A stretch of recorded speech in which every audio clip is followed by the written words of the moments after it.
আজ আমরা এত বড় একটা বিপদ থেকে বেঁচে গেলাম, যা বলার মতো না। আল্লাহর কাছে শুকরিয়া যে আল্লাহ আমাদের রক্ষা করছেন। তো যাই হোক, আসসালামু আলাইকুম ওয়া রাহমাতুল্লাহি ওয়া বারাকাতুহু। কেমন আছেন সবাই? আশা করি আলহামদুলিল্লাহ ভালো আছেন।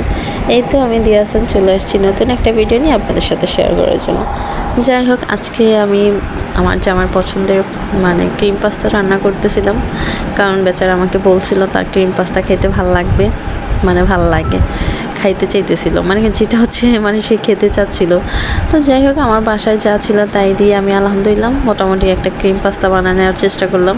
তো ফার্স্ট টাইম এখানে আমি গাজর, ডিম, তারপর হচ্ছে চিকেন, এগুলো মশলা টশলা দিয়ে ভাজা নিয়ে তারপর নুডলসটাকে সিদ্ধ করে হচ্ছে গিয়ে গাজরের সাথে ভালো করে মিক্সড করে নিতেছি। মোটামুটি আমি যেভাবে রান্না করতেছি এটা হচ্ছে আমি আমার স্টাইলে রান্না করতেছি, এইভাবে রান্না করলেও ভীষণ মজা। তো যাই হোক, আপনারাও এরকম করে ট্রাই করতে পারেন। ক্রিম পাস্তাটাকে করার জন্য হচ্ছে ক্রিমটা আলাদা করে তৈরি করে, তো এটা নিতেই হয়, মাস্ট বি। আর এদিকে আমি নুডলসটা ভালো করে রান্না করে তারপর ক্রিমের সাথে অ্যাড করে দিছি। আলহামদুলিল্লাহ খেতে অনেক মজা হয়েছিল, অনেক কিছু উপকরণ লাগে। তো যাই হোক, আমি আমার মতো করে যা হয়েছে, তার এই না যে আমার মতো করেই আমি সম্পূর্ণটা করছি। ক্রিম পাস্তা তৈরি করার জন্য মোটামুটি বিশেষ করে ক্রিমটা রেডি করার জন্য ক্রিমের মাস্ট বি সব কিছু থাকতে হবে। তারপর হচ্ছে গিয়ে আপনি নুডলস যেমনি রাঁধেন, আপনি চাইলে নুডলসটাকে শুধু সিদ্ধ করে ক্রিমের সাথে অ্যাড করে খেয়ে ফেলতে পারেন। আবার চাইলে আপনি এরকম স্পেশাল করে মশলা টশলা দিয়ে নুডলসটাকে ভালো করে রান্না করে ক্রিমের সাথে অ্যাড করেও খেতে পারেন, সেটাও অনেক মজা হয়, ওইটাও মজা হয়। বিশেষ করে কথা হচ্ছে গিয়ে বিশেষ কথা সেটা হচ্ছে আপনি ক্রিমটা যত টেস্টি করে বানাবেন, আদার্স কি বলে পাস্তাটা যেমনই হোক সেটা আপনার অনেক ভালো লাগবে। তার সাথে যদি হয় এরকম চিলি ফ্লেক্স, ওয়াও।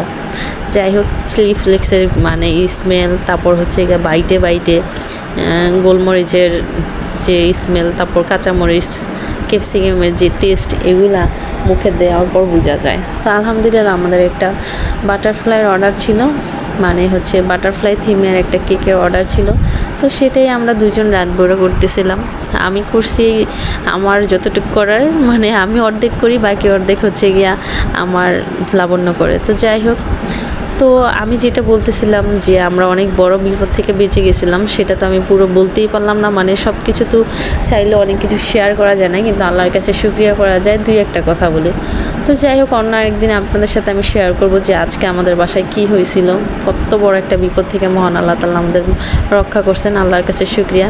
তো এইদিকে লাবণ্য কেকটা বিকালবেলা কমপ্লিট করে দিয়ে সে চলে যাচ্ছে তাহার গন্তব্যে, তাহার বাবার বাড়িতে। সে আমার সাথে একটু হাগ করে গেল, হাগাহাগি করে গেল। তো যাই হোক, আলহামদুলিল্লাহ কেকটা সম্পূর্ণ রেডি। এই হচ্ছে ফাইনাল লুক। আলহামদুলিল্লাহ আলহামদুলিল্লাহ। তারপর হচ্ছে ওকে আমি এই তো আমার ডেলিভারি বয় আমার হামিমকে দিয়ে, কলিজার পাখিকে দিয়ে ডেলিভারি পাঠাই দিতেছি। অবশ্যই এটা আমাদের এলাকায়, সেটা হচ্ছে গিয়ে আমাদের পাশেই কাছাকাছি, এই তো সুমাইদের বাড়িতে। কারণ সুমাই অলরেডি আমাকে ভিডিও পাঠাই বলছে, মরিয়মের বার্থডে ছিল, হ্যাপি বার্থডে মরিয়ম। তো যাই হোক, আমার ভিডিওটি ভালো লাগলে লাইক কমেন্ট দিয়ে পাশে থাকবেন। নতুন নতুন ভিডিও পেতে চাইলে পেজটা অবশ্যই ফলো দিবেন। আর অবশ্যই বলবেন এই কেকটা কেমন হয়েছে, অনেক সুন্দর হয়েছে না? লাবণ্যের হাতের করা ডিজাইন।